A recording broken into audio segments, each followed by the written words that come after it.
प्रिय विद्यार्थियों, कैसे हो सभी स्टूडेंट? बोलो कैसे हो? सभी अच्छे हो? आई होप, मैं आशा करता हूँ कि सभी अच्छे होंगे। आज मैं आपको फिजिक्स के अंदर बीएससी सेकेंड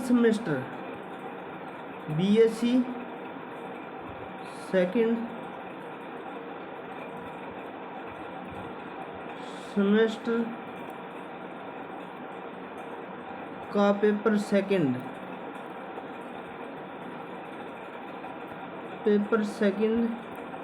ऑप्टिक्स करवाने वाला हूँ।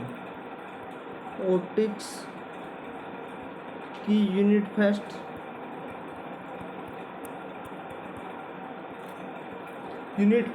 इसके अंदर देखते हैं हम क्या है। पहले इसके अंदर देखते हैं ऑप्टिक्स क्या होती है। तो ऑप्टिक्स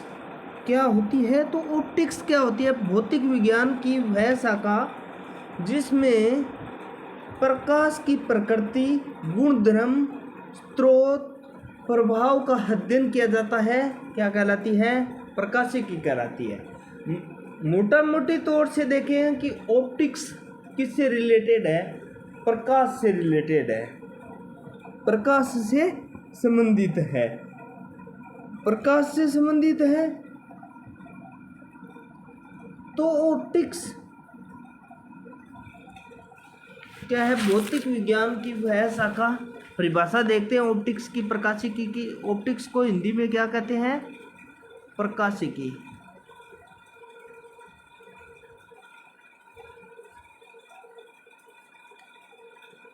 थोड़ा सा मिस प्रिंटिंग हो रहा है, चलाने में दिक्कत हो रही है पेन में। देखिए, प्रकाशिकी क्या होती है? भौतिक विज्ञान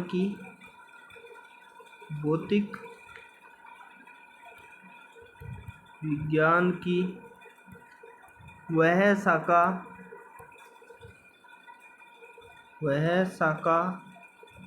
जिसमें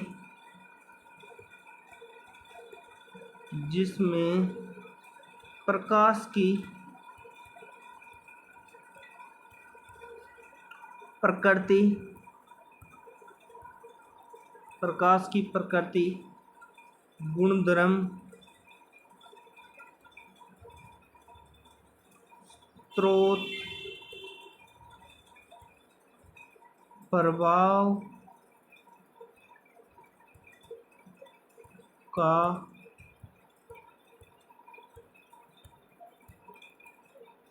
अध्ययन किया जाता है।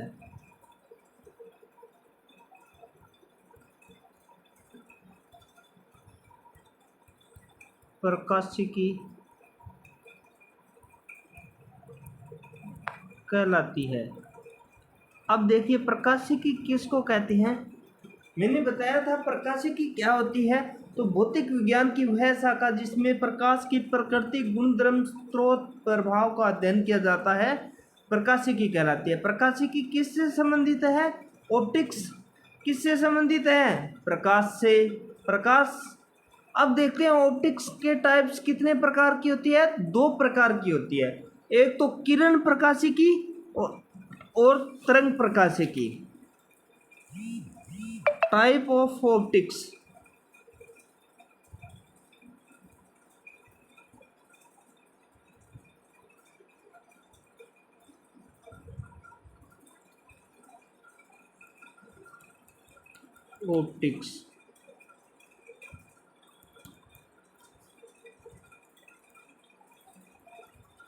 To type of optics. Number 1 किरण प्रकाशिकी, और 2 नंबर में क्या है? 2 नंबर में तरंग प्रकाशिकी। अब आपको इस प्रकार से पूछ लिया जाए, ऑप्टिक्स कितने प्रकार की होती है? तो 2 प्रकार की होती है भैया। एक तो होती है किरण और एक होती है तरंग प्रकाशिकी। अब किरण प्रकाशिकी क्या होती है? Ray optics. किरण प्रकाशिकी को एक नाम से और बोलते हैं ज्यामितीय प्रकाशिकी।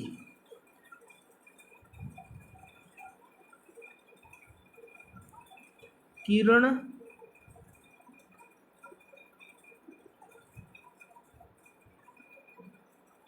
प्रकाशिकी।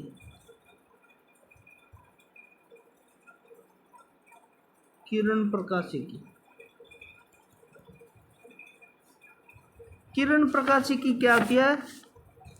प्रकाशिकी का वह भाग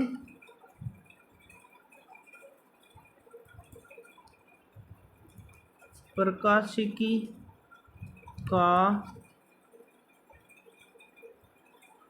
वह भाग है जो प्रकाश को किरण जैसा प्रकाश को किरण जैसा मानकर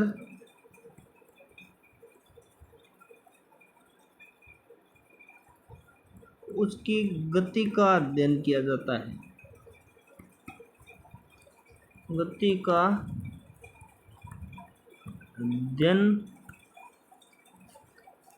किया जाता है।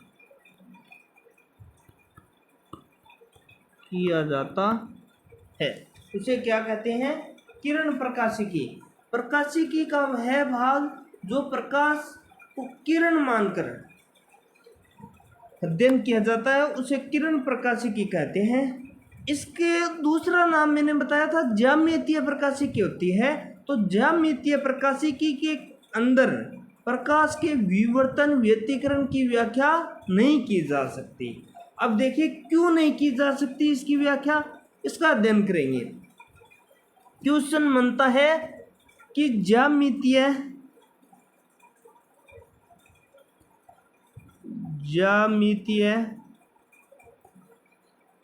प्रकाशिकी के अंदर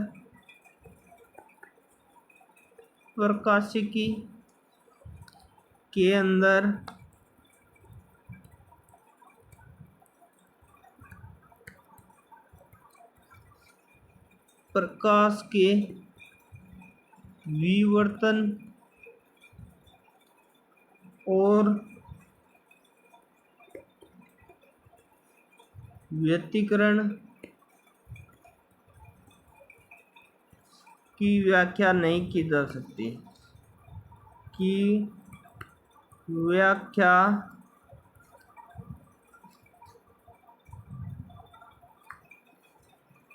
नहीं की जा सकती है क्योंकि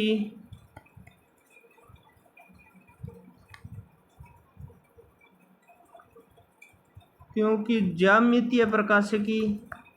अब देखिए क्यों नहीं की जा सकती, क्योंकि ज्यामितीय प्रकाशिकी होती है ना, वो प्रकाशिकी के द्वारा परिणाम तब तक शुद्ध आते हैं जब तक वस्तुओं का आकार प्रकाश के तरंगदैर्ध्य से क्या हो, काफी बड़ा हो,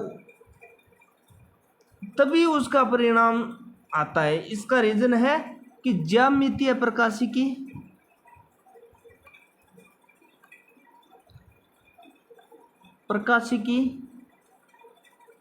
के द्वारा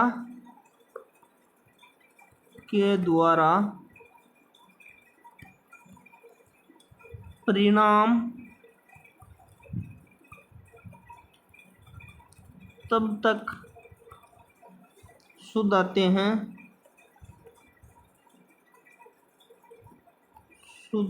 हैं जब तक वस्तुएं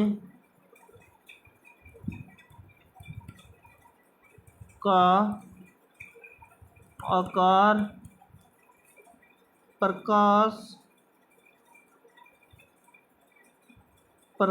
की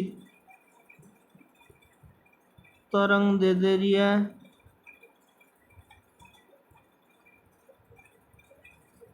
की तुलना में काफ़ी बड़ा होता है। में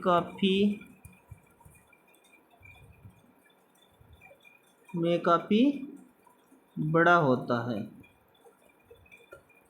इसका रीज़न यही था कि उसका आकार क्या होना चाहिए, काफ़ी बड़ा होना चाहिए। अब देखिए 2 नंबर क्या है हमारे पास में, तरंग ऑप्टिक्स। तरंग प्रकाशिकी, वेव ऑप्टिक्स।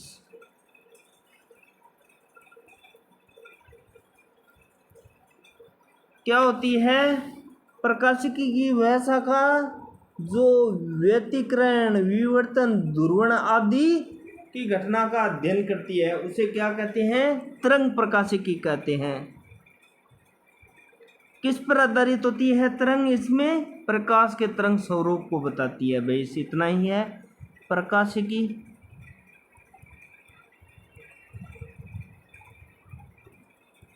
की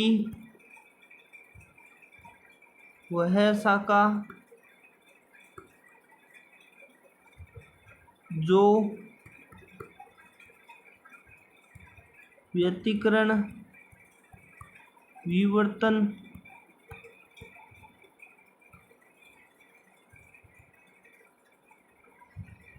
ध्रुवण आदि परिघटनाओं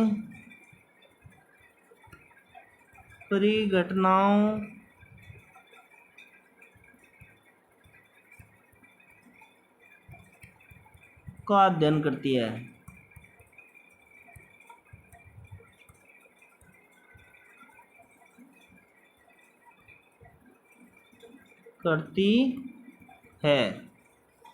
अब देखिए ये तो हमारा था कि ऑप्टिक्स क्या होती है और ऑप्टिक्स कितने प्रकार की होती है। ऑप्टिक्स क्या होती है और कितने प्रकार की होती है। ऑप्टिक्स भौतिक विज्ञान की वह शाखा जिसमें प्रकाश के बारे में अध्ययन किया जाता है, क्या कहलाती है, ऑप्टिक्स कहलाती है। अब प्रकाश के बारे में अध्ययन का क्या अर्थ हुआ, मतलब प्रकाश की प्रकृति, गुण, धर्म, स्रोत, प्रभाव का अध्ययन किया जाता है। अब देखिए कितने प्रकार की होती है, 2 प्रकार की होती है। एक तो है किरण प्रकाशिकी, एक है तरंग प्रकाशिकी। किरण प्रकाशिकी और एक है तरंग प्रकाशिकी। किरण प्रकाशिकी के अंदर क्या है, विवर्तन और व्यतिकरण की व्याख्या नहीं की जा सकती। विवर्तन और व्यतिकरण की व्याख्या नहीं की जा सकती, क्या कहलाती है हमारी, किरण प्रकाशिकी। तरंग प्रकाशिकी क्या होती है, विवर्तन और व्यतिकरण की व्याख्या की जा सकती है। अब देखिए यूनिट टेस्ट।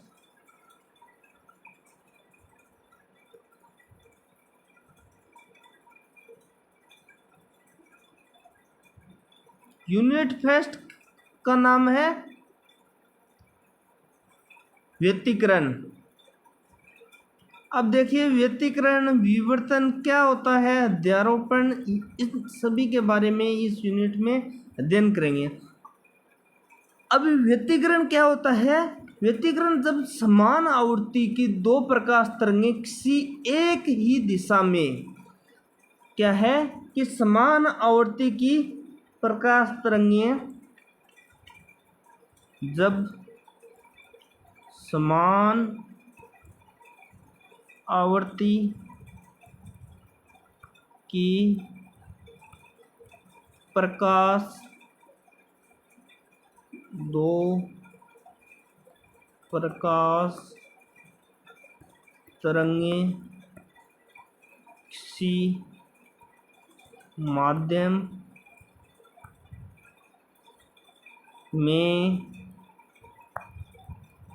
एक ही दिशा में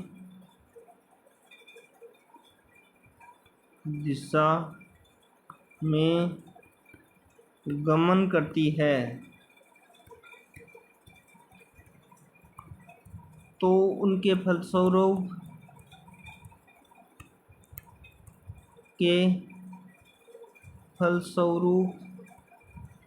क्या होता है, प्रकाश की तीव्रता में,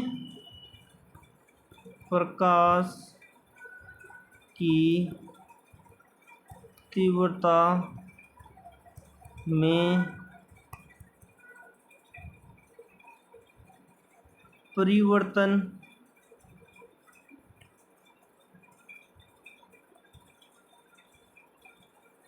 हो जाता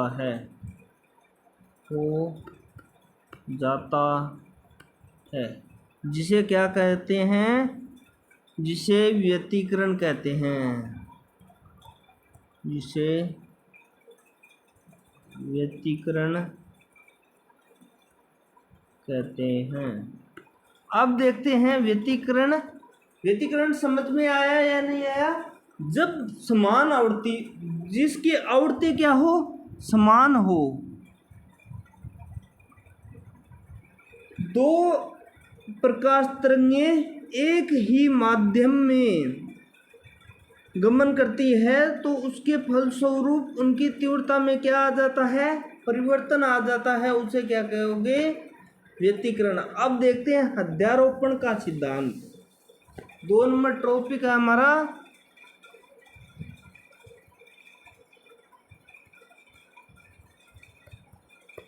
अध्यारोपण का सिद्धांत।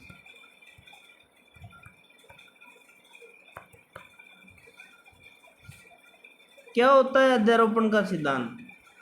एक निकाय है, ज्यादा आवेश हो तो आवेशों के कारण बल का मान किसी भी आवेश द्वारा उस पर आवेशित आवेश पर आरोपित कुल बलों के सदिश योग के क्या होता है, बराबर होता है। अब देखिए परिभाषा लिखते हैं। अगर किसी निकाय में एक से ज़्यादा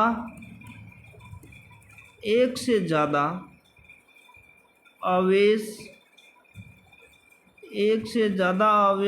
हो तो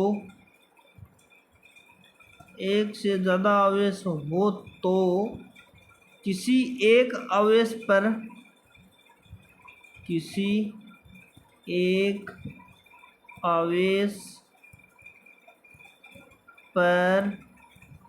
अन्य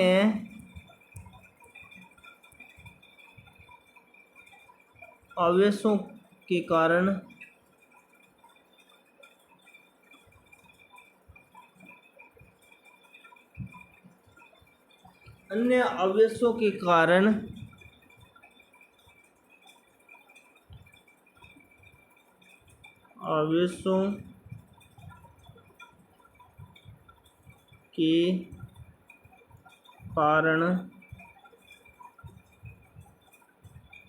लगने वाले बल का मान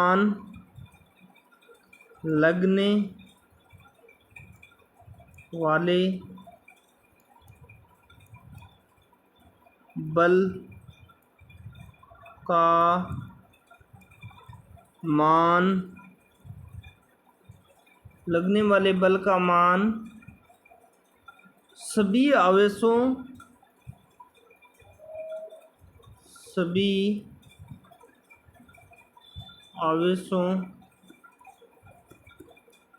द्वारा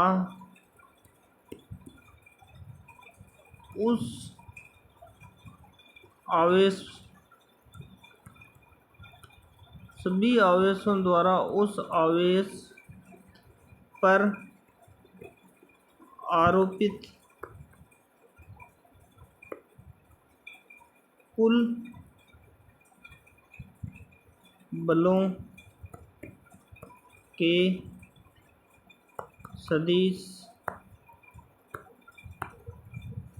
योग के बराबर होता है। अब देखिए पहले हमने देखा कि व्यतिकरण क्या होता है, अब चल रहा है हमारा अध्यारोपण का सिद्धांत।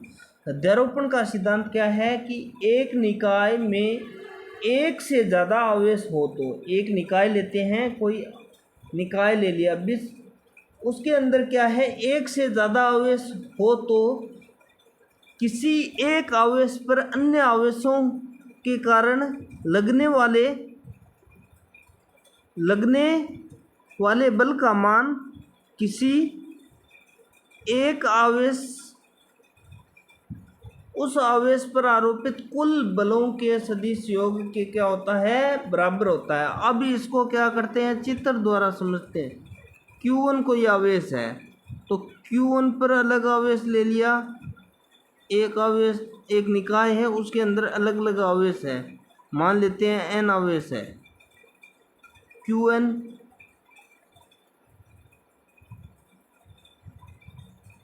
ये 3 है।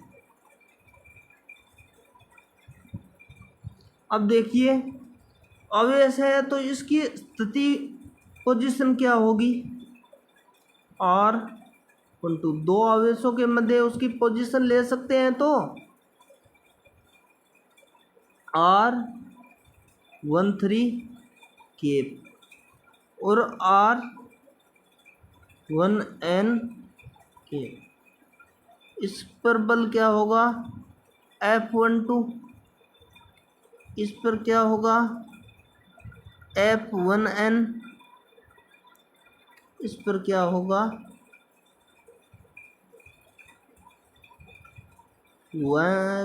F13।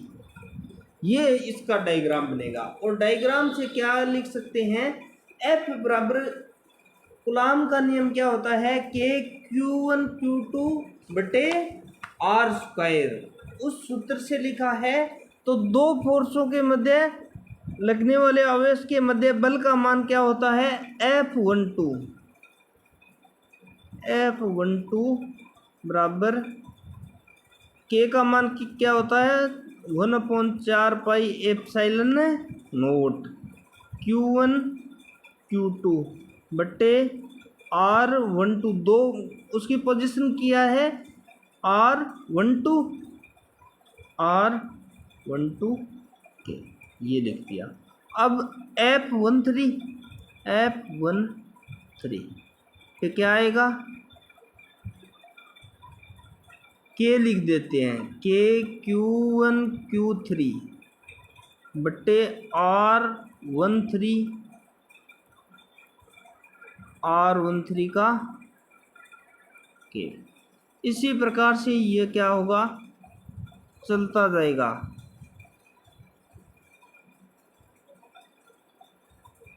ये इस प्रकार से चलता जाएगा और n पद लिए हैं हमने निकाय के अंदर, तो n के अंदर क्या बल होगा, F1n बराबर K Q1 Qn बटा R1n का K। तो अब टोटल बल को क्या कर सकते हैं, जोड़ सकते हैं। अध्यारोपण सिद्धांत के अनुसार F बराबर क्या आएगा, F12 plus F13 plus so on F1n। तो F नेट का मान क्या आएगा, या F टोटल का मान, K को बाहर ले लेते हैं, K का मान क्या है 1/4 पाई एप्सिलॉन नोट।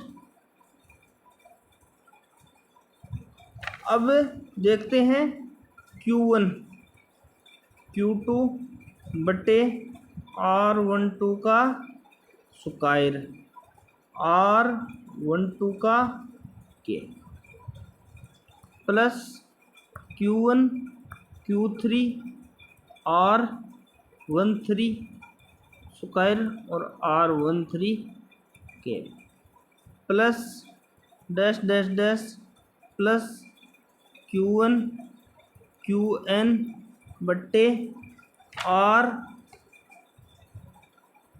1n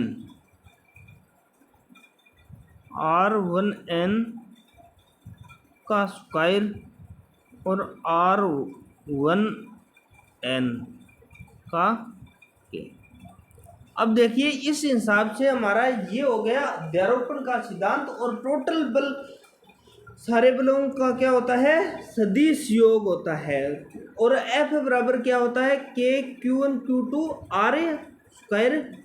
तो इस हिसाब से हमने लिख लिया। अब पूरा का पूरा रिवाइज करते हैं पहली स्लाइड से।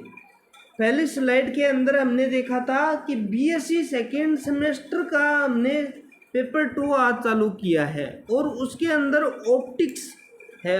अब देखते हैं ऑप्टिक्स होती क्या है। ऑप्टिक्स क्या होती है, प्रकाशिकी।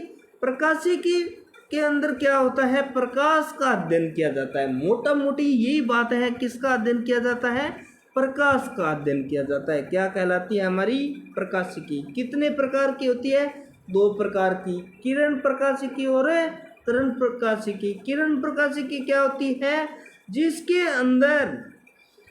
जिसके अंदर व्यतिकरण विवर्तन की घटनाओं का अध्ययन न किया जाए उसे क्या कहते हैं, किरण प्रकाशिकी। और तरंग प्रकाशिकी क्या होती है, जिसके अंदर विवर्तन व्यतिकरण की घटनाओं का अध्ययन किया जा सके, वो क्या कहलाती है हमारी तरंग प्रकाशिकी। अब इतना रिवीजन हो गया तरंग प्रकाशिकी तक। अब आपकी पहली यूनिट स्टार्ट होती है यहाँ से। पहली यूनिट क्या है, व्यतिकरण है। व्यतिकरण में कोई 2 आवृत्ति लेते हैं,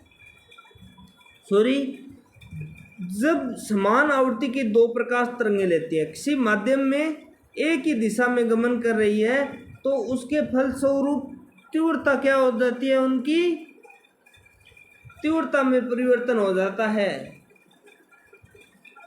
क्या कहलाता है, व्यतिकरण कहलाता है। अब देखिए अध्यारोपण का सिद्धांत, 2 नंबर टॉपिक था अध्यारोपण का सिद्धांत। अध्यारोपण का सिद्धांत क्या है कि अगर कोई निकाय है, एक से ज़्यादा आवेश हो, कोई निकाय लेते हैं, एक निकाय, उसके अंदर क्या है, एक से ज़्यादा आवेश हैं, तो अन्य आवेशों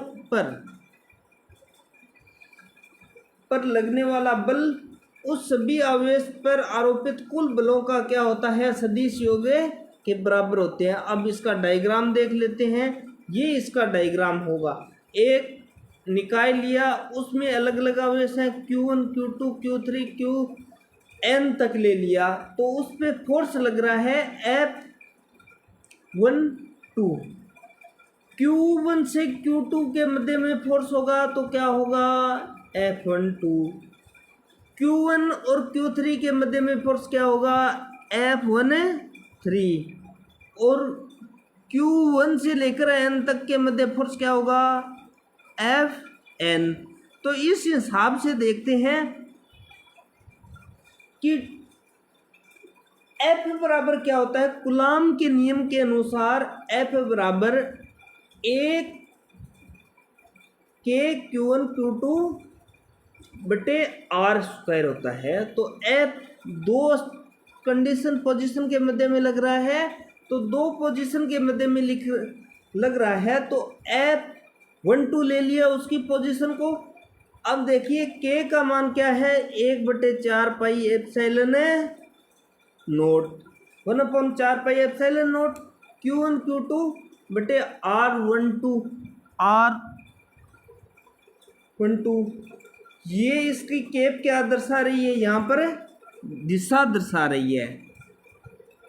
आ गया समझ में। इसी प्रकार से F13 F-F1n तक आ जाएगा। तो हमने देखा था अध्यारोपण का सिद्धांत क्या होता है, टोटल बलों का टोटल बल क्या होता है, बलों के सदिश योग के बराबर होता है। तो F नेट या F कुल या F बल यही है, इसके हिसाब से लिख दिया। ये हमारा फॉर्मूला क्या कहलाएगा, अध्यारोपण का सिद्धांत। आज की क्लास इतने तक कंप्लीट, यहाँ तक क्या करते हैं, समाप्त करते हैं। 2 टॉपिक करवाए हैं। एक व्यतिकरण, एक अध्यारोपण का सिद्धांत, इन दोनों टॉपिक को अच्छे से तैयार करना। कोई भी दिक्कत हो तो कमेंट में बताना, मैं भी पता चले कि किस प्रकार की आपकी क्या समस्या आ रही है। सभी बच्चे लाइक शेयर सब्सक्राइब करना। Good of luck.